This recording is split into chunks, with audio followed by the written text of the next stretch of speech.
Webinar सत्संग के 83वें episode में आप सभी का भाव भरा स्वागत है, अभिनंदन है। जैसा कि विदित है, आज का जो टॉपिक है गृहस्थ एक तपोवन, इस विषय का शुभारंभ कर रहे हैं। उससे पहले आइए एक बार मिलकर के गायत्री मंत्र हम साथ जूम पे ऑनलाइन कैसे ले रही है? बिना जूम डाउनलोड करे तो मार दे तो पता ना ये रिकॉर्डिंग हो रही है। आशुतोष भाई साहब देखिएगा कोई। जी मैं देख रहा हूँ। आइए गायत्री मंत्र साथ साथ। ओम भूर्भुवः स्वः तत्सवितुर्वरेण्यं भर्गो देवस्य धीमहि धियो यो नः प्रचोदयात्। आइए परम पूज्य गुरुदेव परम वंदनीय माता जी, जिनके सूक्ष्म संरक्षण में, दिव्य संरक्षण में, प्रेरणा से, मार्गदर्शन से, उनके कृपा से ये जो अभियान चल रहा है, उनकी कृपा बनी रहे। हम सभी का हृदय उच्च भावनाओं से प्रेरित रहे। हम निरंतर ऐसे शुभ कार्यों को करते रहें इस भावना के साथ। एक बार उनका भाव भरा आह्वान। ओम गुरुर्ब्रह्मा गुरुर्विष्णु गुरुरेव महेश्वर गुरुरेव परब्रह्म तस्मै श्री गुरुवे नमः। डियर फ्रेंड्स, आज का जो टॉपिक है बहुत ही इंपॉर्टेंट टॉपिक है। एक परम पूज्य गुरुदेव के शब्दों में कहें तो उन्होंने कहा कि गृहस्थ व्यवस्था बिल्कुल एक टकसाल की तरह है, जहां महामानवों का निर्माण होता है। महामानवों का उत्पादन करने वाला मिंट है, टकसाल है। तो ये बहुत बड़ी संस्था है और एक बहुत बड़ा इंस्टीट्यूशन है, इसका ख्याल रखा ही जाना चाहिए। और एक बड़ा गायत्री परिवार से जो टेबल कैलेंडर है उस पर आप लोगों ने देखा होगा, बहुत जगह देखा होगा, एक बड़ा प्रसिद्ध वाक्य है कि गृहस्थ एक तपोवन है, और उसी को आज रखा गया। गृहस्थ एक तपोवन है जिसमें संयम, सेवा और सहिष्णुता की साधना करनी पड़ती है। और बदले में क्या मिलता है परिवार के सदस्यों को? बदले में परिवार के सदस्यों को दिव्य गुण मिलते हैं, और उसमें महत्वपूर्ण गुण है टीम वर्क, व्यवस्था बुद्धि, सहकारिता, धैर्य, आत्मीयता और इमोशनली बैलेंस्ड पर्सनैलिटी। इन चीजों के लिए बाद में लोग जब समझदारी बढ़ती है, जब अपने प्रोफेशनल लाइन में जाते हैं, जब उन्हें पता चलता है कि इन गुणों की विशेष आवश्यकता है, तब उसके लिए उन्हें मोटिवेशनल स्पीकर्स के पास जाना पड़ता है, ट्रेनिंग प्रोग्राम्स लेना पड़ता है। लेकिन तब तक बड़ी देर हो चुकी थी। वो गुण जो बचपन से आत्मीयता के रूप में पिरोए जाने चाहिए थे, वो नहीं मिल पाते, और फिर वो ट्रेनिंग के माध्यम से जितना होता है वो होता है, उससे उतनी सफलता मिलती है। लेकिन ये काम शुरुआत से बचपन से ही हो सकता है। मैं को आप देख सकते हैं कि जो स्पिरिचुअल लीडर्स हैं, डॉक्टर्स हैं, साइंटिस्ट हैं, ये जितने इंटेलेक्चुअल्स हैं, या कोई क्रिकेटर्स कह दीजिए जिनको आप चमकता हुआ देखते हैं, वो सारे के सारे पैदा कहाँ से होते हैं? इसी टकसाल से पैदा होते हैं, इस परिवार व्यवस्था से पैदा होते हैं, गृहस्थ आश्रम से पैदा होते हैं। और ये न केवल यहाँ पैदा होते हैं बल्कि ट्रेनिंग भी यही लेते हैं, अप्रेंटिस भी यही करते हैं, और तब वहां से निकल करके वो समाज के व्यवस्था को संभालने के लिए आगे बढ़ते हैं। इतना बड़ा प्लेटफॉर्म पूरी व्यवस्था के अंदर कहीं नहीं है।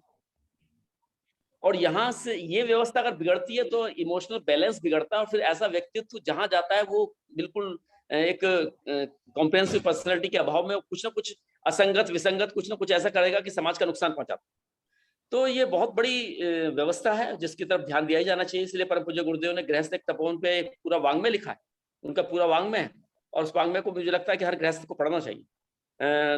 स्वच्छंदता, फिजूल खर्ची, असंयम एवं बनावटी जीवन ने इस संस्था को तहस नहस कर दिया। और यहाँ से जैसा कि हमने निवेदन किया है कि ये जो महामानव गढ़ने की जो टकसाल थी ये बिल्कुल विकृत हो गई है, इस संस्था को पुनः दुरुस्त किया जाना चाहिए। इसी को ध्यान में रखते हुए परम पूज्य गुरुदेव के विचारों को लेकर के हमारे बीच में एक बहुत ही महान व्यक्तित्व, बहुत ही बड़ा व्यक्तित्व हमारे बीच में आ रही है, डॉक्टर रेखा। डॉक्टर रेखा गुड़गांव से हैं, और आप BA MS हैं भुसावल से, महाराष्ट्र से आपने अपनी डॉक्टरेट की डिग्री ली है। आपने होलिस्टिक हेल्थ मैनेजमेंट का कोर्स देव संस्कृत विश्वविद्यालय से संपन्न किया है। इसके अलावा आयुर्वेद वैद्य विशारद के रूप में पटना से संपन्न किया है। आप 1996 से 2004 तक आपने खूब प्रैक्टिस की, बड़ी अच्छी प्रैक्टिस आपकी चलती थी। 2004 में गायत्री परिवार से जुड़ी, और गायत्री परिवार से जब वो जुड़ी तो उन्हें जो 16 संस्कारों की जो व्यवस्था थी उसने बड़ा अभिभूत किया, और 16 संस्कारों को लेकर के उन्होंने समाज के अंदर गई और लगातार खूब काम किया। 2013 के बाद तो वो विशेषकर गर्भोत्सव संस्कार पे लगातार काम कर रहे हैं। अभी पिछले दिनों हमारे यहाँ जो एक श्रृंखला चली थी भावी पीढ़ी के नवनिर्माण से संबंधित, तो पूरी की पूरी श्रृंखला को कोऑर्डिनेशन उन्होंने किया था। विभिन्न डॉक्टरों की टीम के साथ वो ये काम जगह-जगह जाकर के कर रही हैं। और उनका बड़ा दृढ़ मत है कि वूम्ब के अंदर, गर्भ के अंदर ही बच्चे के अंदर सारे संस्कार डाला जा सकता है और एक आध्यात्मिक रूप से उन्नत जीवात्मा को धरती पर लाया जा सकता है। और इसीलिए पूरे हर तरीके से वो इस कार्य में लगी हुई हैं और एक बड़ा अभियान उन्होंने चला रखा है गुड़गांव के अंदर और शांति कुंज हरिद्वार के तत्वावधान में। तो ऐसी दिव्य प्रतिभा हमारे बीच में है। यज्ञोपैथी के ऊपर भी जो ऐसे जटिल रोग हैं जिनका निवारण एलोपैथी ट्रीटमेंट या किसी भी आयुर्वेदिक ट्रीटमेंट से नहीं हो पाता है डायरेक्ट रूप से, तो वहां पर भी वो यज्ञोपैथी के द्वारा उन्होंने बहुत सारे ऐसे केसेस पे काम कर रही हैं बाल संस्कारशाला के रूप में। और आप गुड़गांव में चले जाए, अगर आप पूछें भी डॉक्टर रेखा गायत्री बाबा के, तो आपको हर कोई बता सकता है। इतना बड़ा व्यक्तित्व तुम्हारा बीच में है। आइए, मैं उनसे भावभरी प्रार्थना करता हूँ आप सभी की तरफ से कि वो आए और हमें गृहस्थ एक तपोवन विषय पर मार्गदर्शन करें। मुझे पता चला है कि वो लगातार इस विषय पर काम भी कर रही है, बहुत सारे अनुभव भी इस विषय में उनके पास है। आइए, आप सभी की तरफ से उनका भावभरा आमंत्रण। Doctor Rekha, please. बहुत बहुत धन्यवाद आदरणीय भाई साहब प्रदीप राव जी और श्री आशुतोष जी भाई साहब। आप बड़े लंबे समय से इस सीरीज को संपन्न करते जा रहे हैं। आज हमारे इस सीरीज का 83वां भाग संपन्न होने जा रहा है।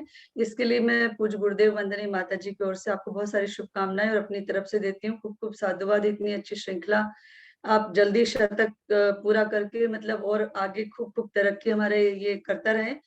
बहुत सारे लोगों को इससे प्रेरणा मार्गदर्शन मिल रहा है, जिससे सीखने को खूब मिलता है। तो आइए हम आज का स्वाध्याय करते हैं शुरू। कि एक स्वाध्याय मतलब क्या है कि आज हम क्या करेंगे, इसका अध्ययन करेंगे जो पूज्य गुरुदेव लिख के गए हैं। और गृहस्थ के जो सूत्र है, सूत्र संचालन है, वो कैसे हो जिससे हमारे गृहस्थ जीवन में माधुर्य हो, प्रेम हो और एक दूसरे के प्रति सम्मान हो। पति पत्नी के बीच एक सम्मान की भावना होनी चाहिए। आप वांग्मय नंबर 61 परम पूज्य गुरुदेव का है, गृहस्थ एक तपोवन, उसको आप लोग जरूर पढ़िएगा। मेरी आवाज आपको ठीक आ रही है क्या भाई साहब? क्योंकि इंटरनेट की थोड़ी दिक्कत है। बहुत अच्छी आवाज बहुत अच्छी आवाज। अच्छा, ठीक है। तो गृहस्थ एक तपोवन में पूज्य गुरुदेव दाम्पत्य जीवन के बहुत सुंदर सुंदर सूत्र जो है वो हमको बताते हैं। उन सूत्रों को आज हम जानेंगे।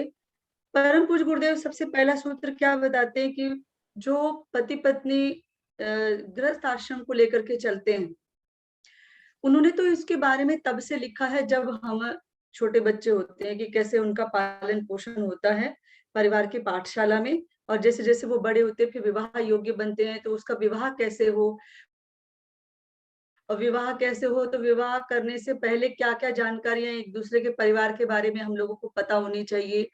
वो वहां तक लिखेंगे कि रिश्ते कैसे करे जाते हैं और वर वधु का चुनाव किस प्रक्रिया से किया जाता है। एक पुस्तक उन्होंने वो भी लिखी है, उसका नाम मुझे ध्यान आ जाएगा तो मैं आपको जरूर बताऊंगी कि उस इतना भी गुरुदेव लिख के गए। ग्रस्त, देखिए आप जब भी गायत्री परिजन जो भी जब प्रचार प्रसार के लिए कहीं जाते हैं तो पूछते हैं कि गायत्री परिवार की संस्था क्या काम करती है, तो हम सबसे पहले यही कहते हैं कि हम आत्मनिर्माण, परिवार निर्माण, समाज निर्माण, बाल निर्माण आदि सभी विषयों पर काम करते हैं। मतलब राष्ट्र निर्माण में भूमिका, 16 संस्कारों को पूज्य गुरुदेव ने पुनर्जागृत किया, ऐसी चीजें। तो परिवार सबसे बड़ी धुरी है जिसके आधार पर पूरा ये जीवन टिका हुआ होता है। और अगर वो सुचारू रूप से चलता है तो परम पूज्य गुरुदेव क्या कहते हैं कि परिवार की पाठशाला में पति पत्नी अगर समान, एक गाड़ी के दोनों पहिए समान है तो वो गाड़ी बहुत अच्छे से चलेगी। मतलब और एक पहिया अगर उसका साइकिल का जोड़ दीजिए और एक ट्रैक्टर का पहिया जोड़ करके आप गाड़ी बनाइए तो वो तो अनबैलेंस हो जाएगी, बिल्कुल चल ही नहीं पाएगी।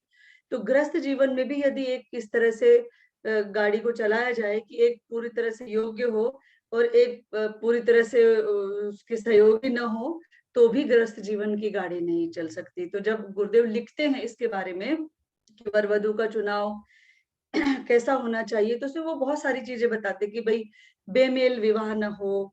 बेमेल विवाह होने से क्या होता है, वो सारी समस्याएं जन्म लेती हैं जिसकी वजह से गृहस्थ जीवन की गाड़ी गड़बड़ा जाती है। एक एज डिफरेंस भी उसमें बहुत बड़ी चीज आती है, तो गृहस्थ जीवन की गाड़ी गड़बड़ा जाती है। तो पति पत्नी को एक दूसरे के पूरक होकर के रहना चाहिए, ऐसा परम पूज्य गुरुदेव बताते हैं। और एक दूसरे का हमेशा सम्मान करना चाहिए। पत्नी जो है वो अपनी योग्यता के आधार पर पति में परिवर्तन लाकर उसके वास्तविकता की ओर लाकर अनुचित न्याय अन्याय और उसके उत्तरदायित्व को वहन करने के प्रति जागरूक बनाती है। गुरुदेव ने सबसे ज्यादा अगर दायित्व दिया है तो किसका दिया है? पत्नी का दिया है। दायित्व दोनों का बराबर होता है, ऐसा नहीं कि पति की भूमिका कम होनी चाहिए या उनको उसमें योगदान नहीं देना चाहिए। दोनों के बारे में उन्होंने बड़ा अच्छा लिखा हुआ है। तो पत्नी, अगर कहीं भी ऐसा होता है कि जब ग्रस्त जीवन की गाड़ी में पति अपने पद से भटक जाता है, तो पत्नी उसको उसका कर्तव्य याद दिला करके वापस लाती है।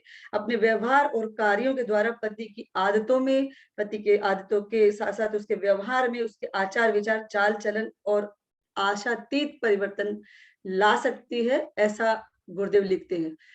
आप लोगों ने सुना होगा, कई बार ऐसा होता है कि आप एक सामान्य परिवार में जाइए, जैसे हम लोग जब कहीं निकलते हैं तो बहुत सारी समस्या माताओं बहनों की सुनने को मिलती है कि शादी से पहले तो हमारे पति देव जो है वो कभी शराब नहीं पीते थे, लेकिन अब तो बाद में उन्होंने बड़ा पीना शुरू कर दिया और घर में मारपीट का वातावरण है, बच्चों के साथ अच्छा व्यवहार नहीं है। तो भाई ऐसा आपके आने के बाद अगर हो रहा है, तो आपको भी अपनी जिम्मेदारी अच्छे से समझनी पड़ेगी इसमें। गुरुदेव तो लिख रहे हैं कि साफ तरीके से कि पत्नी को अपनी योग्यता के आधार पर करना चाहिए। और एक बहुत बड़ी बात गुरुदेव यहाँ पर लिख रहे हैं महिलाओं के लिए। वो क्या लिखते हैं गुरुदेव कि क्या कहा जाता है अक्सर बहनों के प्रति कि अरे ये तो सारे दिन घर में काम करती है और इनका तो काम बस रोटी सब्जी बनाना है, घर में बच्चे पालना है, इसके अलावा क्या है? तुम करती क्या हो सारे दिन? चूल्हा चौके के अलावा तुमने और किया ही क्या है? तुम्हारे पास यही काम है और क्या इससे बढ़ के तुम कोई काम नहीं कर सकती हो? मतलब इतना बड़ा एक टैग जो है वो महिलाओं के ऊपर लगा हुआ है कि अरे ये तो घर का काम ही तो करती, गृहिणी का काम करती। बाकी आप देखेंगे एक जो नौकरानी आपके घर में आती है काम करने वाली, वो घर में 2 घंटे के लिए आएगी, झाड़ू पोछा बर्तन करके चली जाएगी, तो वो कितने सारे पैसे ले लेती है। कोई खाना बनाएगी तो और ज्यादा पैसे ले लेती है। तो अगर महिला जो है वो घर में रह करके ये सारी जिम्मेदारी पूरी करती है, और जो जो मेड फुल डे रहती है और पूरा घर का काम करती है, तो 15,000 तो बिल्कुल फिक्स रेट है उसके, उससे नीचे तो कोई काम करने के लिए तैयार ही नहीं होता। तो आप इतना पैसा देके भी वो संतुष्टि नहीं पा सकते जो कि एक माँ, एक पत्नी, एक बहन आपको घर में रह करके जो आपकी सेवा शुश्रूषा करती है, जो वो देती है। उसका हमेशा भाव यही रहता है कि मेरे घर वाले हमेशा स्वस्थ रहे, मैं एक अच्छा खाना खिला सकूं उनको, अच्छे से भावपूर्ण तरीके से बनाना पकाना और घर गृहस्थी की जिम्मेदारियों को संभालना उनको अच्छा लगता है, अपने परिवार के लिए कुछ करना उनको बहुत अच्छा लगता है। तो वो भाव आपको उसमें नहीं मिल सकते। दूसरी बात गुरुदेव कहते हैं कि ये टैग हम पर लगा है, इसमें कहीं ना कहीं हमारी कमी रही है इस टैग के लगने के लिए। अब वो कमी क्या रही है वो माताओं बहनों को देखनी पड़ेगी। कमी ये रही है, गुरुदेव कहते हैं कि हमने अपने आप को सही बनाना पड़ेगा, हमको अपने आप को सही व्यवस्थित बनाना पड़ेगा, मतलब अपनी दिनचर्या को ठीक करना पड़ेगा, अपने सोने जागने उठने खाने पीने का टाइम तय करना पड़ेगा। और उसमें हमको बाल निर्माण, बाल विज्ञान और मतलब इस तरह की जो चीजें हैं जो बच्चों को आगे बढ़ाने का सही करना पड़ेगा, खुद का ज्ञान बढ़ाना पड़ेगा। तो यहाँ जो गुरुदेव बात लिख रहे हैं कि पत्नी अपनी योग्यता के आधार पर पति में परिवर्तन ला सकती है, लेकिन अगर पत्नी ने अपने आप को योग्य नहीं बनाया तो बताइए वो परिवर्तन कैसे ला सकेगी? कौन उसकी सुनेगा? भाई जो सुनता, हम किसकी बात मानते हैं? हम पूज्य गुरुदेव की बात क्यों मानते हैं? चाहे हमारे आपस में विचार मिले ना मिले कुछ भी हो, लेकिन गुरुदेव के सामने सब नतमस्तक हो जाते हैं, एक ही दिशा में सब, उनके सामने सब समान, क्योंकि उन्होंने अपने आप को एक ऐसे जगह पे रखा हुआ है, भगवान उन्होंने बना रखा अपने आप को, तो हम उनके सामने नतमस्तक हो जाते हैं, उनकी सब बातों को मानते हैं बिना कुछ सोचे बिना कुछ कहे। वहां पे कोई प्रश्न हमारा नहीं उठता कि गुरुदेव ने कहा है तो ये पत्थर की लकीर है। गुरु वाक्य मतलब ब्रह्म वाक्य। तो इसी प्रकार कोई घर परिवार समाज में भी यदि कोई श्रेष्ठ व्यक्ति कोई बात कहता है तो उसकी बातों को महत्व दिया जाता है। क्यों श्रेष्ठ क्यों बना वो? क्योंकि उसने अपने आप को ऐसा गढ़ा है, अपनी दिनचर्या को उसने बनाया है, अपने आप को उस योग्य बना करके खड़ा किया, अपनी योग्यता को ऊंचा उठाया है। तो पूज्य गुरुदेव क्या कहते हैं कि हमारी माताओं बहनों को भी अपने भीतर परिवर्तन लाना पड़ेगा। जो सामान्य ढर्रा चल रहा है उस ढर्रे से हटकर कुछ बात करनी पड़ेगी। अब हम अपने कार्य का नियोजन करेंगे। सोचिए, ब्रह्म मुहूर्त का समय बताया हम लोगों को उठने के लिए, तो भाई ब्रह्म मुहूर्त के समय उठेंगे और अपने सारे घर के उठ के अपने स्नान वगैरह करके पूजा उपासना का क्रम संपन्न करेंगे, घर गृहस्थी के कार्यों को संपन्न करेंगे, सभी को जिसको ऑफिस भेजने करेंगे, फिर अपनी योग्यता को बढ़ाने के लिए अपने खाली समय में उसका उपयोग करेंगे। लेकिन आज क्या है, सोशल मीडिया इतना ज्यादा सक्रियता से आगे बढ़ रहा है, सबके दिल और दिमाग पर हावी हो रहा है कि अपनी योग्यता को बढ़ाने के लिए साधन बहुत सारे हैं, लेकिन उसके लिए हमारी साधना बिल्कुल नहीं है, तो हम उसका उपयोग व्यवस्थित नहीं कर पाते। वो जो समय है उसको पूरी तरह से नियोजित करते हुए अपनी योग्यता को हमको आगे बढ़ाना। बाल निर्माण शास्त्र और बाल मनोवैज्ञानिक शास्त्र आदि सबका गुरुदेव कहते हैं कि तुमको अध्ययन करना चाहिए, ताकि तुमको कोई ये ना कह सके कि तुम्हारा काम केवल बच्चे पालना है और रोटी बनाना है और घर के कामों को करने का है।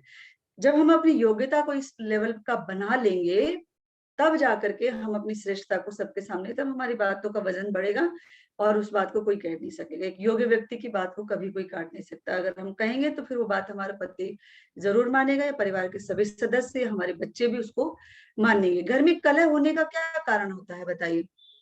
कलह होने के एक ही कारण है कि हम एक दूसरे की बातों को मानते नहीं है, स्वीकार नहीं करते। मतलब अगर एक पति ने कोई बात कह दी तो हमारे विचार उस बात से नहीं मिलते, तो वहां झगड़ा हो जाता है, टकराहट होती है।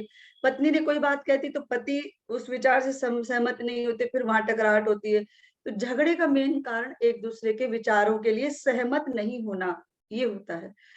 तो सहमत हो तो कैसे, जो समझदार होगा वो क्या करेगा, उस समय के लिए चुप रहना होता है उसको, कि भाई समय निकल जाए, ठीक है। अगर एक गुस्सा कर रहा है तो दूसरा शांत हो जाए, और वो दूसरा जब मौका लगे मूड देखते हुए उस बात को व्यवस्थित तरीके से रखे, तो वो चीजें समझ में आएंगी फिर। तो इस तरह से हमको अपने आप को ठीक रखना है। घर में लड़ाई झगड़े कलह करने के ये छोटे छोटे सूत्र हैं, भले ही बहुत छोटे सूत्र हैं, लेकिन ये बहुत काम के हैं। जब हमारा स्वाध्याय चलता है तो ये बहनें हमको बताती हैं कि भाई लोग भी स्वाध्याय को सुनते हैं, तो उन्होंने देखा कि अरे हम तो, अच्छा गुरुदेव पति पत्नी की प्रतिज्ञा पढ़ने के लिए रोज कहते हैं हम लोगों को कि भाई रोज पति पत्नी की प्रतिज्ञा पढ़ो। पति को अपनी पढ़नी चाहिए, पत्नी को अपनी पढ़नी चाहिए, इससे भी झगड़े घर के खत्म हो जाते हैं पूरी तरह। पहला तो घर के कलह खत्म करने का कारण ये है कि जो विचारों की टकराहट हो रही है उस समय दूसरा सहन करने की शक्ति, जैसे हमारे आदरणीय भाई साहब राव जी ने क्या कहा था, गृहस्थ एक तपोवन है, गुरु जी का सूत्र बताया था ना, जिसमें संयम यहाँ पे संयम वाली बात आ जाती है। मतलब जब विचारों में टकराहट होनी होती है तो संयम वाली बात आ जाती है यहाँ पे, संयम।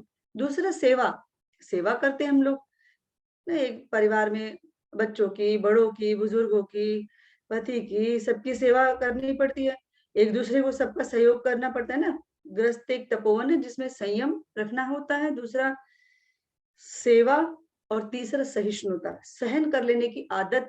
ये गृहस्थ जीवन के से हमारे के क्लेशों को बचाती है। मतलब तो संयम, सेवा और सहिष्णुता की साधना करती है। तो गृहस्थ को गुरुदेव ने क्या कहा है, एक तपोवन कहा है, एक तपश्चर्या की जगह कही है।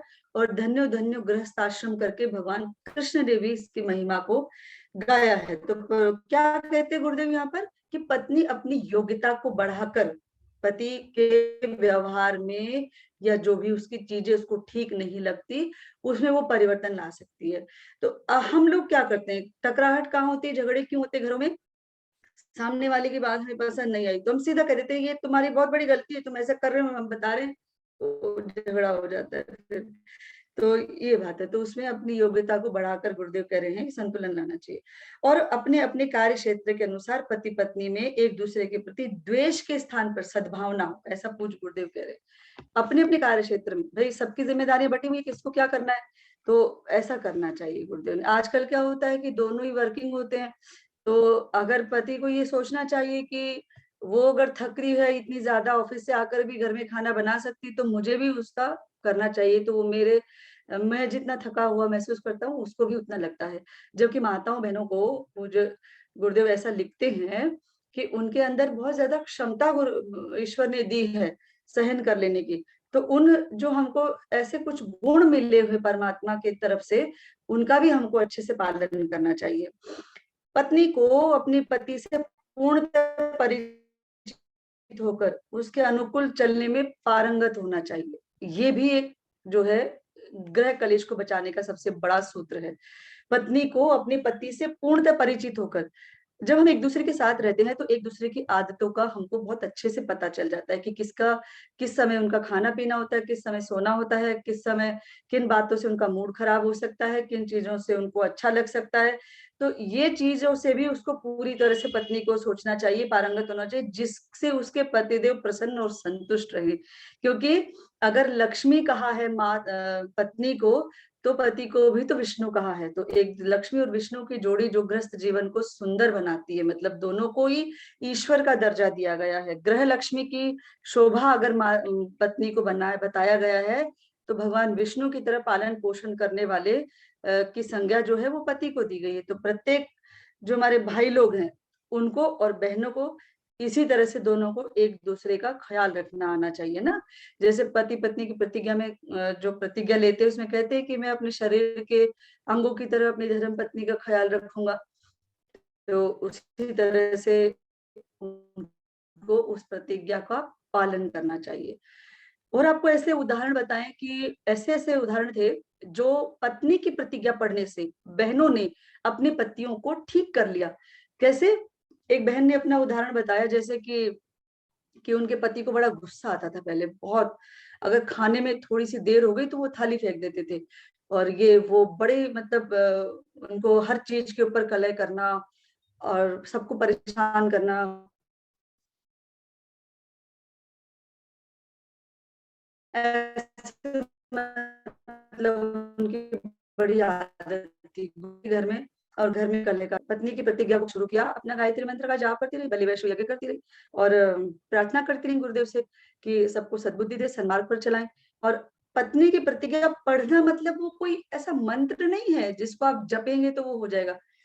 उसको जीना भी पड़ता है, उसको जीवन में धारण भी करना पड़ता है।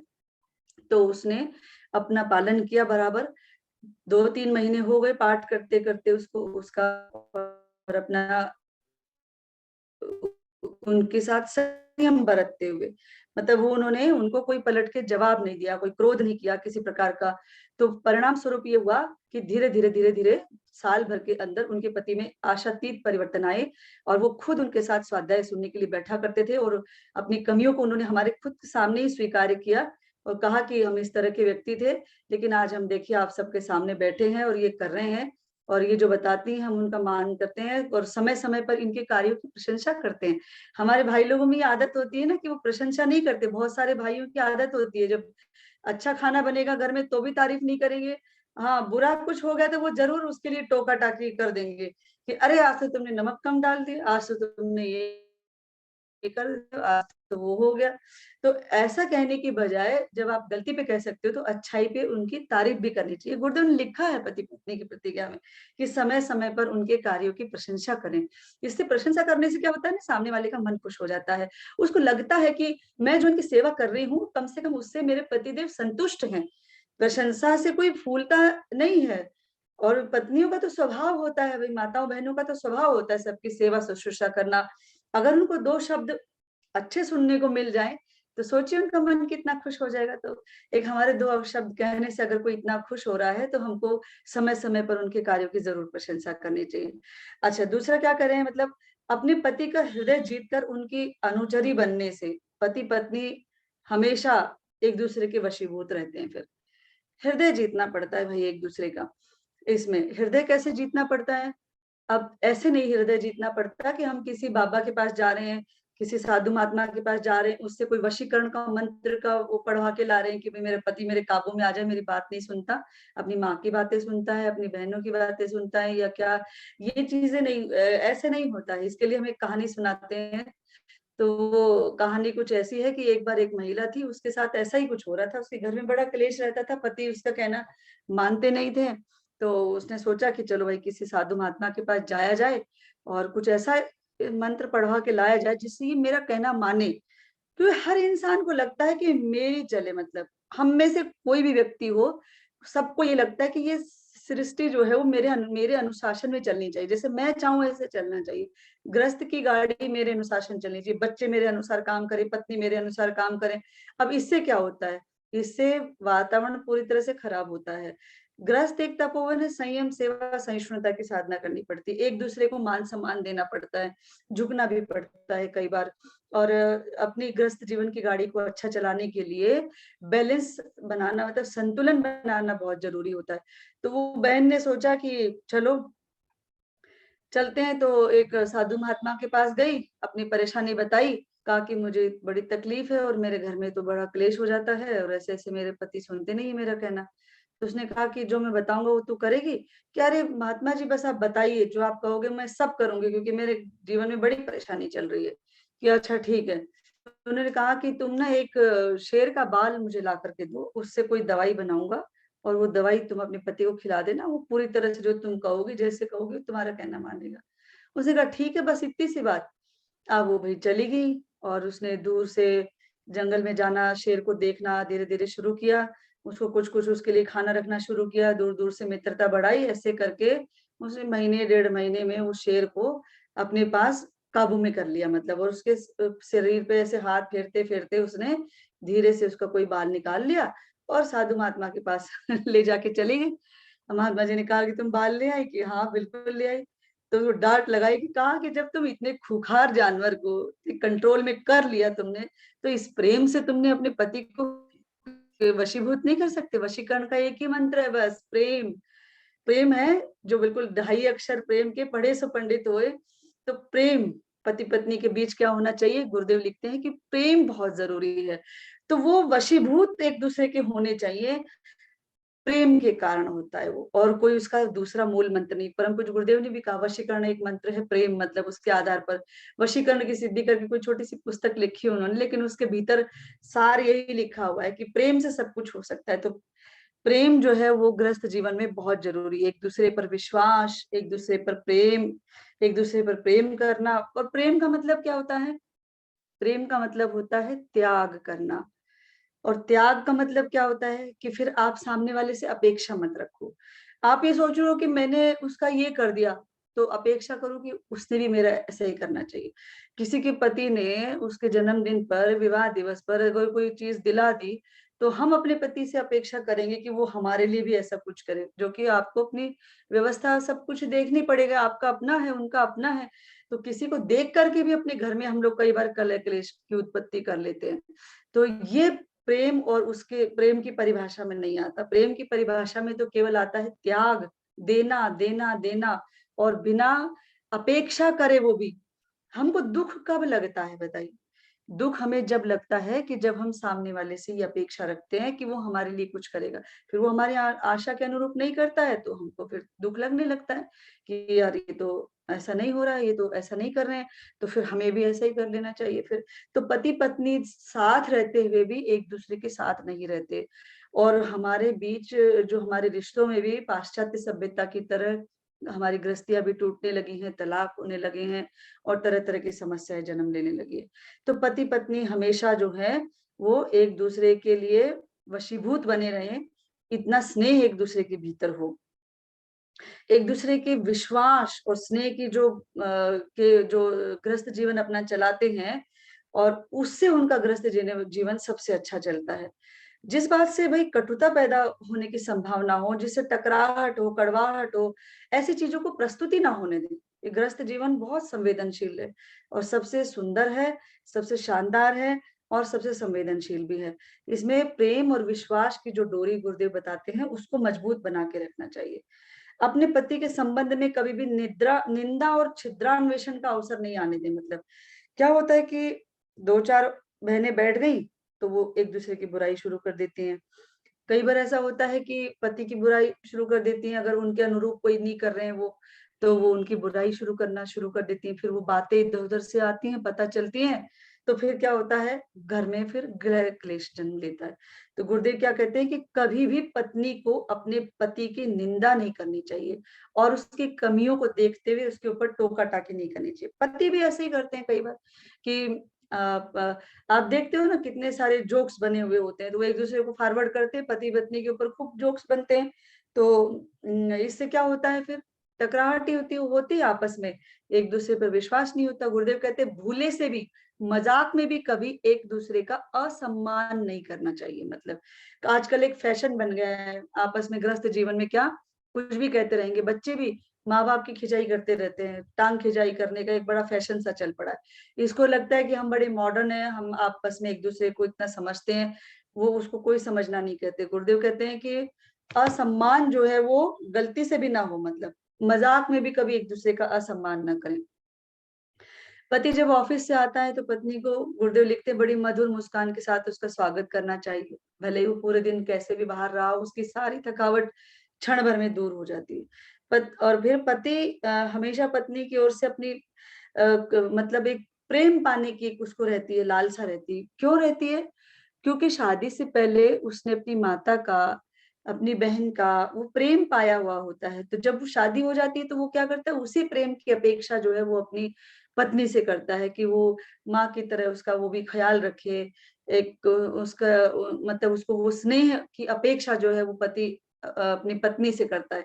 और जब उसको वो स्नेह नहीं मिलता पत्नी से, तो फिर उसको अगर तो वो क्या करता है, फिर वहां से फिर कटने लगता है धीरे धीरे। तो गुरुदेव ने इतनी छोटी छोटी बातें भी वांग्मय में लिखी हुई हैं कि जब विवाह होता है उधर से जो लड़की आती है वो भी अपेक्षा रखती है कि जैसे उसके पिता ने, जैसे उसकी माता ने बहन भाइयों से उसको जो स्नेह मिला होता है वो उसको पति के घर में आकर के मिले, वो पति से उस प्यार को मिले। वो एक दूसरे के को उसकी अपेक्षा रखते हैं। लेकिन जिस भी पति को या पत्नी को वो प्रेम एक दूसरे से नहीं मिलता है, वहां पर उनके रिश्तों में फिर धीरे धीरे दरार पड़नी शुरू हो जाती है। तो गुरुदेव लिख रहे हैं कि पति पत्नी हमेशा एक दूसरे को एक दूसरे की प्रेम पिपासा को समझने का प्रयास करें और एक दूसरे को उसी तरह का स्नेह दे जो उनको अपने अपने घरों से प्राप्त हुआ है। तो फिर वो आपस में एक दूसरे का मान सम्मान करेंगे, एक दूसरे को जानेंगे। अच्छा, और क्या लिखते हैं गुरुदेव, यदि पत्नी इस पिपासा को मिटाने में असमर्थ हुई तो फिर पति के मन में एक अभाव सा पनपने लगता है। परिणाम स्वरूप फिर नीरसता उसके जीवन में आने लग जाती है। और नीरसता एक बार आ गई तो फिर क्या है, वो धीरे धीरे अपना रास्ता बदल लेती है। तो गुरुदेव क्या लिखते हैं आगे, वो कहते हैं कि भाई पति की रुचि के अनुसार पत्नी को भोजन बनाना चाहिए। जब कभी मूड ठीक नहीं हो तो आत्म संतोष कराने वाला पौष्टिक भोजन जो है उसको कराना चाहिए। स्नेह युक्त, प्रेम से युक्त उसकी इच्छाओं की पूर्ति करना और वांछित अवसरों पर सहयोग देकर पति की सहायक होकर दाम्पत्य जीवन को वो स्वर्ग बना सकती है। और ऐसे पति पत्नी धन्य होते हैं जो एक दूसरे का सम्मान करते हैं। गुरुदेव कहते हैं कि भाई इतने व्यस्त न रहे कि दाम्पत्य जीवन आपका नीरस बन जाए। पति पत्नी अपने आचरण, व्यवहार, सेवा, सहयोग द्वारा एक दूसरे को सुख शांति प्रदान करने का हमेशा प्रयास करते रहें। पति पत्नी अपने पारिवारिक उद्देश्यों की पूर्ति, परस्पर सेवा सहयोग द्वारा सुख शांति की प्राप्ति करते हैं। पति परायण साध्वी स्त्रियां भारतवर्ष में ऐसी प्रभावशाली हो गई है कि उन्होंने अपने सतीत्व के प्रताप से सूर्य की गति को भी कुछ समय के लिए रोक दिया था। ये आप सब इन घटनाओं को जानते हैं, इसके ऊपर चर्चा करने की कोई अभी हमें लगता आवश्यकता नहीं है। पूज्य गुरुदेव क्यों ये सब बता रहे हैं हमको, क्यों ये उदाहरण देते हैं कि इससे नारी की गरिमा को वो बताना चाहते हैं कि नारी की गरिमा कितनी महान है। वो कैसे कैसे हुआ करती थी, जो पति परायण स्त्रियां हुआ करती थी वो भारतवर्ष में वो इतनी प्रभावशाली हुआ करती थी कि अपने सतीत्व के प्रभाव से उन्होंने सूर्य की गति को भी रोक दिया था, जबकि वो चीज तो नामुमकिन है। उदाहरण आपको पता ही है, सत्यवान सावित्री, है ना, और बहुत सारे ऐसे उदाहरण हैं जो पतिव्रता नारियों के बारे में बताए जाते हैं। तो हमको अपनी अपनी खुद की जो है क्वालिटी को बढ़ाना है, अपने आप को और ऊंचा उठाना है, संतान के प्रति अपने उत्तरदायित्वों को व्यवस्थित करना है। और ये सब कब होगा, जब हम अपनी जिम्मेदारियों को समझेंगे। आजकल तो पति पत्नी के वैवाहिक संबंधों में कुछ दिनों के बाद कटुता पनपने लगती है। कारण होता है कि जब जीवन के संघर्षों के थपेड़े उन पर लगते हैं तो परस्पर दोनों में झुंझलाहट होने लगती है, दोनों एक दूसरे से चिढ़ने लगते हैं और मात्रा यहाँ तक बढ़ती है कि परस्पर आकर्षण समाप्त हो जाता है। दोनों के बीच स्थायी कटुता जन्म ले लेती है और वो खुश रहते हैं। मेरे पास एक कॉल आया था एक लड़की का, तो उसने क्या किया कि पहले उसकी शादी हो गई थी मतलब एक जगह पर, और वो वहां पे उसके विचार मैच नहीं खाया। आजकल बहुत लड़कियां भी बहुत जज करती है लड़कों को उस तरह से, तो उसने उसको छोड़ दिया। फिर उसकी शादी कहीं दूसरी जगह हुई मतलब, और वो क्योंकि सेकंड मैरिज थी तो दूसरी जगह हुई, तो उस लड़के जिसके साथ शादी हुई उसका खुद का भी एक बच्चा था, और दोनों विदेश में रहते हैं, वो अमेरिका में रहते हैं दोनों। तो उस लड़की ने कहा कि जो तुम्हारा बच्चा है, पहली बात तो उसने उसको अपने बच्चे को, दूसरे बच्चे को एक्सेप्ट ही नहीं किया। मतलब उसने कहा ये तो इसके दादा दादी के पास रहेगा, मैं कोई इसकी माँ थोड़े ही हूँ जो मैं इसको रखूंगी, या मैं ऐसे किसी की माँ नहीं बन सकती, मुझे कोई इससे लेना देना नहीं है, तुम्हारे माँ बाप के पास ही रहेगा और तुम्हारे माँ बाप यहाँ नहीं आएंगे। वो लड़की को फिर जब मैंने कोशिश करी समझाने की, तो उन्होंने यही कहा कि भाई ये मैंने कहा कि सब तुम्हें पहले नहीं पता था शादी के बाद, जो तुमने विवाह किया इसे, तो कहा पता था। अब क्या फर्क पड़ता है, जब नहीं निभ है तो छोड़ो, जब तक अभी वो खुद प्रेग्नेंट है, जब मेरा बेबी हो जाएगा तो उसके बाद में फिर मैं इससे तलाक ले लूंगी। मतलब इतना मजाक बना लिया है गृहस्थ जीवन को कि जब आपका अगर कहीं थोड़ा सा टकराहट आपको जीवन में हो रही है तो तलाक के ऊपर नौबत आ जाती है, तलाक लेने में भी कोई संकोच उनको नहीं लगता है। तो इतने ज्यादा परिवार टूट रहे हैं, इतने ज्यादा परिवार टूट रहे हैं कि हम आपको क्या बताएं, बड़ा दुख लगता है, बहुत दुख लगता है जब यंग बच्चे हैं इस चीज को समझते नहीं है। और कई भाई लोग भी ऐसे होते हैं जो लड़कियों के साथ बड़ा धोखा कर देते हैं। बड़ी परेशानी आ रही है हमारे गृहस्थ जीवन में, इतने ज्यादा उतार चढ़ाव आते हैं कि कोई आजकल जो नए बच्चों को समझाना बड़ा मुश्किल काम है। तो इसलिए गुरुदेव कहते हैं कि जो जो ये पाठशाला है, परिवार की पाठशाला है, इसमें बच्चों का निर्माण है वो संस्कार से किया जाए, और तभी हम लोगों का वो प्रोग्राम चलता है आओ बड़े संस्कारवान पीढ़ी का, जिससे गर्भ से ही उस चीज को ठीक करने का प्रयास किया जाता है। और उसमें सारे 9 महीने की पूरी ट्रेनिंग हम उनको देते हैं गर्भवती माताओं को। और न कि इतना ही, 5 साल तक जब तक उनका सबकॉन्शियस बच्चे का एक्टिव होता है खूब, तब तक हम उनको ढालने का पूरा पूरा प्रयास करते हैं। 5 साल तक की पूरी उनकी लेके, उनको जब से पुंसवन उनका होता है, गर्भ धारणा पूर्व से लेकर के और 5 वर्ष तक की उम्र के बच्चों का हम लोग वो करते हैं, पूरा काउंसलिंग करते गर्भवती माता की भी, और उनको कैसे उनकी केयर करनी, ताकि एक ऐसी पीढ़ी खड़ी हो सके जो माँ मानवों को गढ़ सके। अब देश में पढ़े लिखों की जरूरत कम है और महामानवों की बहुत आवश्यकता होती है। तो उन महामानवों को गढ़ना है जिनके माध्यम से फिर से ऐसी संतानें पैदा होने लगे जो देश राष्ट्र की गौरव गरिमा को ऊंचा उठा सके। परम पूज्य गुरुदेव बहुत अच्छा लिखते हैं, जैसे कहते हैं कि शंकर की सेवा पार्वती माँ करती है, नारायण की सेवा लक्ष्मी करती है, राम की सेवा सीता करती है, द्रौपदी पांडवों की सेवा करती है। तो ऐसे सेवा के आदर्शों को बार बार हमारे गुरुदेव कहते हैं कि ये क्यों हम इनको बातों को कर रहे हैं, बार बार इनका आदर्शों को क्यों ला रहे हैं। इसका मतलब है कि हमें बार बार संस्कारित करना और अभ्यास का महत्व दिखाना होता है, जिससे हम इन वृत्तियों के अभ्यस्त बने और आचरण में उतर सके। मतलब आपने सत्यभामा का और उनका पढ़ा था, आप तिलक जी का और सत्यभामा जी का जीवन के बारे में आप कभी पढ़ के देखिएगा, बड़ी अच्छी उनकी जीवनी है। तिलक जी की जो धर्म पत्नी सत्यभामा जी थी, जब उनकी शादी हुई तिलक जी की, तो वो तिलक जी जो थे, लोकमान्य तिलक, वो 17 साल के थे, और जो सत्यभामा थी वो 10 साल की थी। तो अब बात यहाँ पे गृहस्थ जीवन की आ रही है, तो ये उदाहरण मुझे बड़ा अच्छा लगता है, मुझे बहुत ही प्रिय लगता है। तो वो आपको बताते हैं, तो उनका विवाह हुआ, पहले ऐसे ही शादियां होती थी। तो ठीक है, जब आए तिलक जी दूल्हा बन के, तो बोला जाए कि भाई महाराष्ट्र परिवार से थे, तो वहां पर थोड़ा दहेज का, उसमें उस तरह से दहेज नहीं लेन देन होता है। वो क्या करते हैं, नोटों की गड्डी थाली के नीचे रखे, थाली को ऊंचा करते दूल्हे की, कि भाई कितना इन्होंने दिया, मतलब थाली कितनी ऊंची करी उन्होंने उसकी। तो तिलक जी को उनके मित्रों ने खूब समझाया बुझाया कि अरे भाई, आप जो खूब दहेज में बड़ा पैसा मांगना, तुम बड़ा ये करना वो करना। और तिलक जी ने क्या थे, वो बचपन से ही रामायण महाभारत और इन सबको पढ़ते थे, वो बड़े जीते थे उनको कथाओं को, तो आदर्शवादी थे बड़े, और देशभक्त थे वो। तो उन्होंने कहा कि बताइए आपको क्या चाहिए। तो उन्होंने कहा जितनी अच्छी पुस्तकें हैं आपके पास है वो सब मुझे दे दीजिए। तो जो सत्यभामा थी 10 साल की थी, तो उनको बड़ी हंसी आई सुन करके कि ये क्या मांग लिया, मतलब अच्छी पुस्तकें दे दो। तो ऐसा उन्होंने तिलक जी ने दहेज मांगा था, क्योंकि वो पुस्तक प्रेमी थे, बड़ा पढ़ते थे और वैसा जीते थे। फिर सत्यभामा जी ने जब उनकी शादी हो गई, तो वो पढ़ी लिखी नहीं थी बिल्कुल, और उस समय माहौल ऐसा होता था कि आप डायरेक्ट, मतलब थोड़े बड़े लोग होते थे घरों में, तो डायरेक्ट आप अपनी पत्नी से बातचीत नहीं कर सकते थे, तो किसी के माध्यम से, तो चचेरे भाइयों के माध्यम से उन्होंने क्या किया, उनको पढ़ाने की बातचीत रखी और उनको पढ़ाया, मतलब अक्षर ज्ञान कराया अपनी पत्नी को। अक्षर ज्ञान कराने के बाद उन्होंने क्या किया, और वो बड़ा व्यस्त रहते थे, मतलब राष्ट्र निर्माण के कार्यों में बहुत व्यस्तता उनकी रहती थी। तो एक दिन उनकी पत्नी ने नाराजगी जताई कि आप हमसे नाराज हैं क्या, जो आप हमें बिल्कुल समय नहीं देते हो। तो पति ने उनकी मानसिकता को समझा, तिलक जी ने समझा, और उन्होंने कहा कि हम आपसे बिल्कुल नाराज नहीं है, हम तो समाज सेवा का काम करते हैं और उसमें लगे रहते हैं, इसलिए आपको समय नहीं दे पाते। फिर वो कहती है कि तब वो देखो, दूसरा उन्होंने प्रश्न नहीं किया, तो उन्होंने कहा कि समाज सेवा का जो काम आप करते हैं, तो क्या मैं उसमें आपका सहयोग कर सकती हूँ?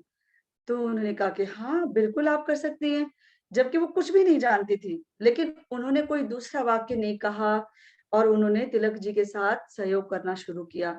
इतना भी सहयोग किया उन्होंने कि उसके बाद कभी ये नहीं कहा कि आप नाराज़ क्यों हैं और क्या है, दोबारा उनके गृहस्थ जीवन में प्रश्न नहीं आए, और दिन प्रतिदिन उनके साथ वो सहयोगी उनकी बन करके आगे बढ़ती रही, उनको बढ़ाती रही, खूब बढ़ाती रही। और जब अंतिम समय तक भी उन्होंने उनका इतना सहयोग किया कि अ, उनको देश निकाला देने का, जब देश निकाला उनके देने की जब बात आई, तो तिलक जी से कहा गया कि आपको एक चुनना है, या तो आप अपनी पत्नी के साथ रहिए या फिर आप इस देश से चले जाइए। अगर रहना है तो आपको पत्नी के साथ, तो ये आपको हमारे अनुसार चलना पड़ेगा, नहीं तो देश छोड़ना पड़ेगा। पत्नी ने कहा कि आप मेरी बिल्कुल परवाह मत कीजिए, जबकि उनका डायबिटीज बहुत हाई लेवल पे बढ़ चुका था, का आप बिल्कुल वो ही कीजिए जो राष्ट्र के हित की बात है। तो दोनों अलग-अलग रहते हुए भी पूरा जीवन उन्होंने राष्ट्र को समर्पित किया। ऐसे ग्रस्त जीवन हमारे तिलक जी का था, लोकमान्य तिलक, जिनका ये नारा था कि स्वराज मेरा जन्मसिद्ध अधिकार है और मैं उसे प्राप्त करके ही रहूँगा। इतने श्रेष्ठ ऐसे हमारे गृहस्थी जीवन के, आप ऐसे गांधी जी और कस्तूरबा जी का देख सकते हो। इसी तरह आप लोकमान्य तिलक और सत्यभामा जी का हमने आपको बताया। तो ये वो सदगृहस्थ थे जिनका जिक्र गुरुदेव ने किया है, और गुरुदेव चाहते थे कि पति पत्नी, और गुरुदेव माता जी को ले लीजिए आप, सबसे बड़ी बात तो देखिए कैसे काया छाया की तरह रहते थे। गुरुदेव और माता जी में कोई अंतर नहीं था। अगर कोई ये कहता कि मैंने गुरुदेव को देखा है और मैंने माता जी को देखा है और गुरुदेव को नहीं देखा, तो गुरुदेव गुस्सा करते थे, मतलब कहते थे कि माता जी और मेरे में क्या अंतर है, दोनों एक ही तो हैं।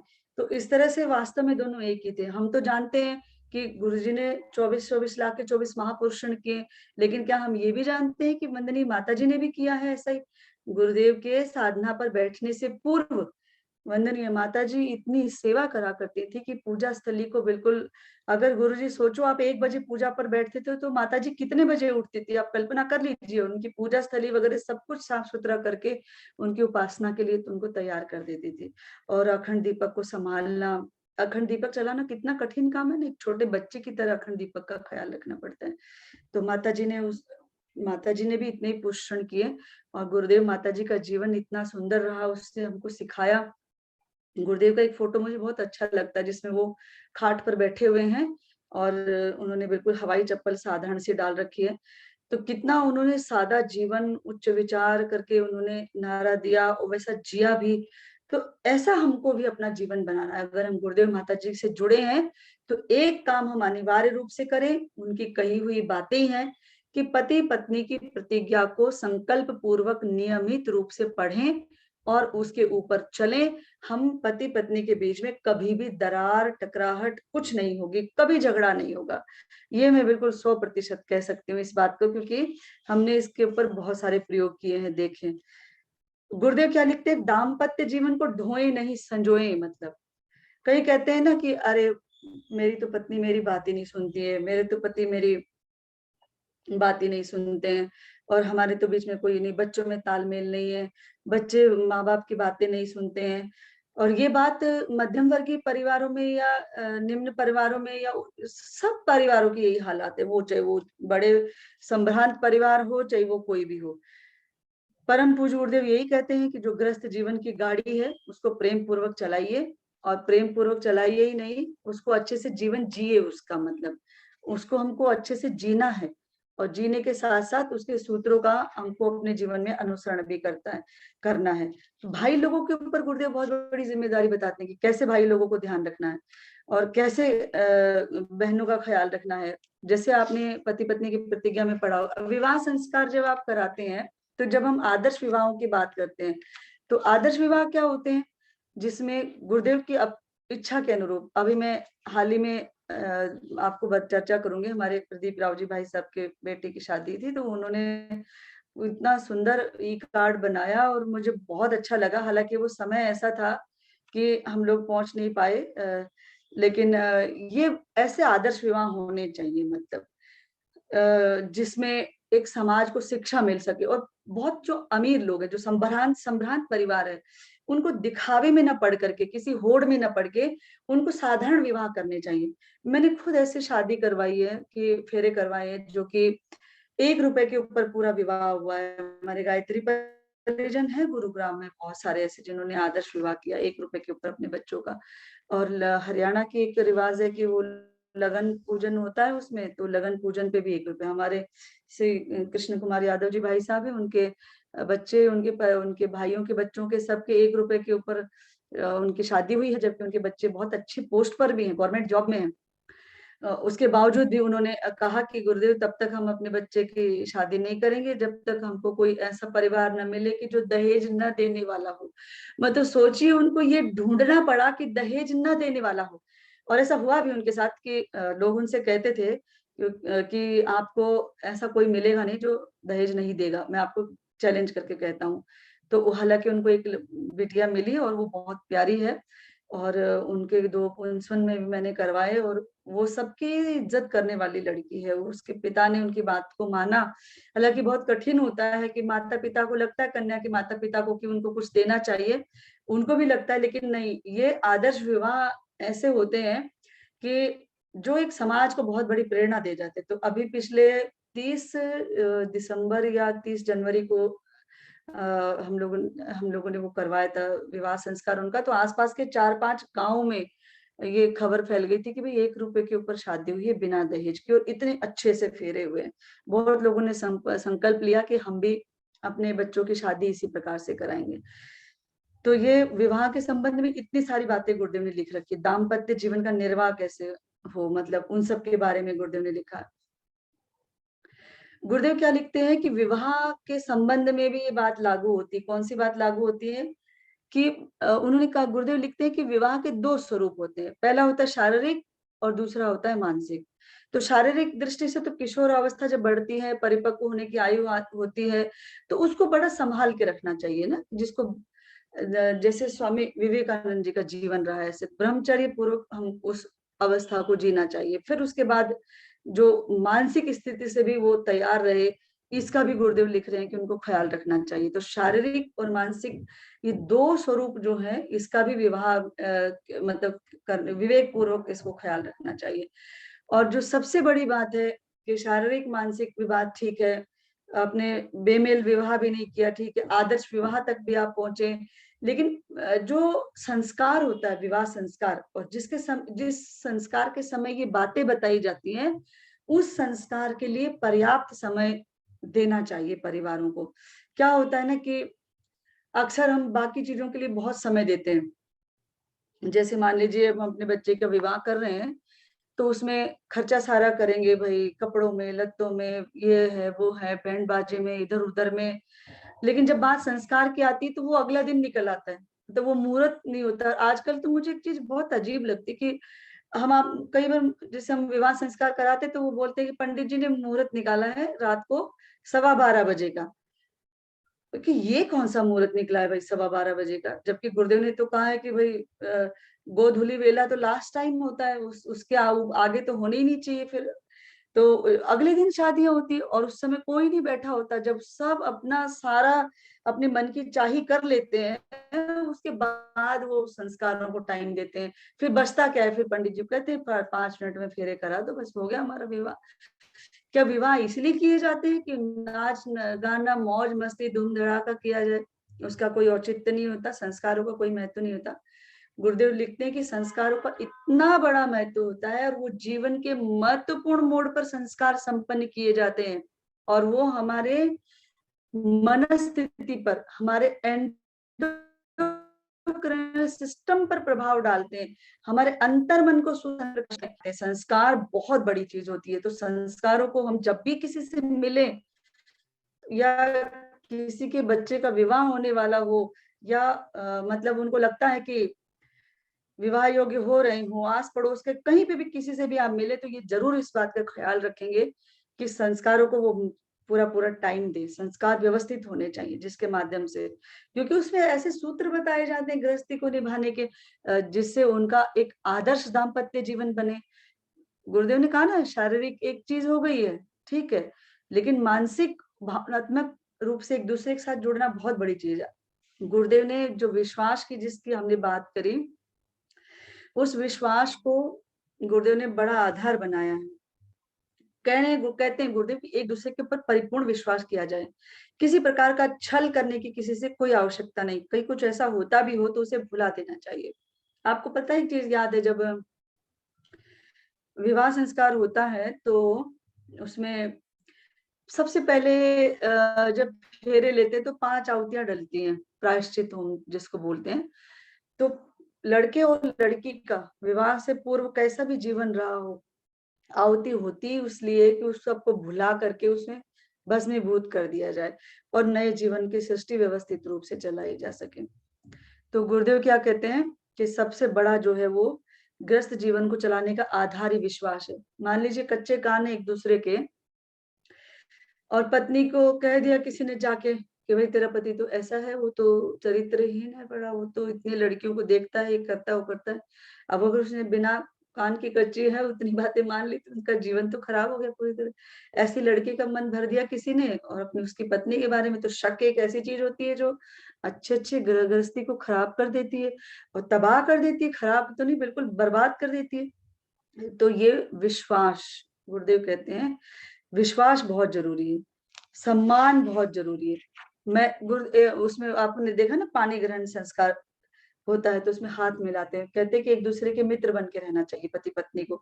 तो परम पूज्य गुरुदेव क्या कहते हैं कि विवाह में जब अपन कराते हैं, विवाह संस्कार जब होता है और पति पत्नी के बीच में वो 4 सूत्र बताते हैं। सबसे पहला सूत्र गुरुदेव बताते हैं स्नेह होना चाहिए एक दूसरे के अंदर, स्नेह, एक दूसरे को स्नेह दें, सम्मान दें। दूसरा सहयोगी, सहयोगी होना चाहिए एक दूसरे का।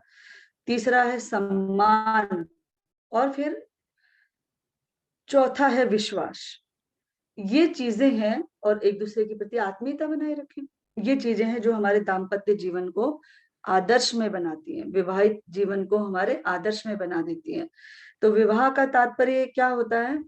खाली एंटरटेनमेंट नहीं है, मौज मस्ती नहीं है, वो पूरे एक दूसरे का सहयोग सम्मान करते हुए गृहस्थ जीवन की गाड़ी को सुव्यवस्थित तरीके से बढ़ाना, जिस परिवार की पाठशाला में आपके बच्चे संस्कारित होकर एक देश, समाज और राष्ट्र का निर्माण कर सके। कोई अपने परिवार से शिक्षा ग्रहण कर सके कि देखिए ऐसा आदर्श परिवार होना चाहिए जिसके भीतर एक दूसरे का सब सम्मान करते हैं, एक दूसरे को मान देते हैं, एक दूसरे से स्नेह करते हैं, एक दूसरे की भावनाओं का ख्याल रखते हैं, आदि आदि चीजें। तो ये परम पूज्य गुरुदेव के कुछ सूत्र थे जो हमने साझा किए हैं। अब समय 7:52 हो गई है। तो परम पूज्य गुरुदेव ने इतने सारे सूत्र हमको दिए, तो ये संकल्प लेंगे आज हम जितने भी लोग स्वाध्याय को सुन रहे हैं, आज की कक्षा को सुन रहे हैं, हमारे गुरुदेव की बातों को सुन रहे हैं, बस बोले कि पति पत्नी की प्रतिज्ञाओं को, अपनी अपनी प्रतिज्ञाओं को पढ़ें और गुरुदेव से प्रार्थना करें ईश्वर की संफल दाम्पत्य जीवन सबका हो। परिवार में सुख शांति रहती है तो मनों में सुख शांति रहती है ना। देखिए आपने सुना होगा ना एक उदाहरण की, कई बार ऑफिस में आप जाते हो तो बॉस को गुस्सा आया हुआ होता है तो सब लोग अंदाजा मारते कि देखो आज अपने घर में लड़के आया इसलिए गुस्सा सबके ऊपर उतारे जा रहा है। तो ऐसा नहीं होना चाहिए कि कोई हमको देखकर ये अंदाजा लगाए कि अपने घर से लड़के आया है तो आज सबके ऊपर गुस्सा बरस रहा है इनका। वो चीजें नहीं होनी चाहिए। ये होना चाहिए कि अरे कितना आदर्श परिवार है, कितने अच्छे हैं हमारे बॉस, हमारे जो सहयोगी हैं, एक दूसरे के साथ काम करने वाले हैं। आजकल पता है आपको, बड़े बड़े कॉर्पोरेट जगत में एक वर्कशॉप चलाई जाने लगी है जिसके माध्यम से उनके स्ट्रेस को कम करने का प्रयास किया जाता है, क्योंकि ऑफिस का तो स्ट्रेस होता ही है, साथ में अगर घर पे जाकर के भी उनको तनाव मिलेगा तो फिर कैसे गृहस्थ जीवन चलेगा भाई, ये सोचने वाली बात है। तो हमारा प्रयास यही होना चाहिए कि एक आदर्श दिनचर्या को हम फॉलो करें, अपने गृहस्थ जीवन को सुखी सफल बनाएं।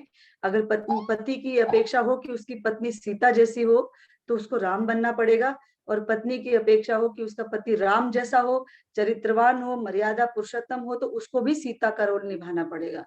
तो ये सब पूज्य गुरुदेव के सारे सूत्र थे, जिसको हमने आप के सामने एक रखने का छोटा सा प्रयास किया है, विचारों के, गुरुदेव के विचार पहुंचाने का प्रयास किया।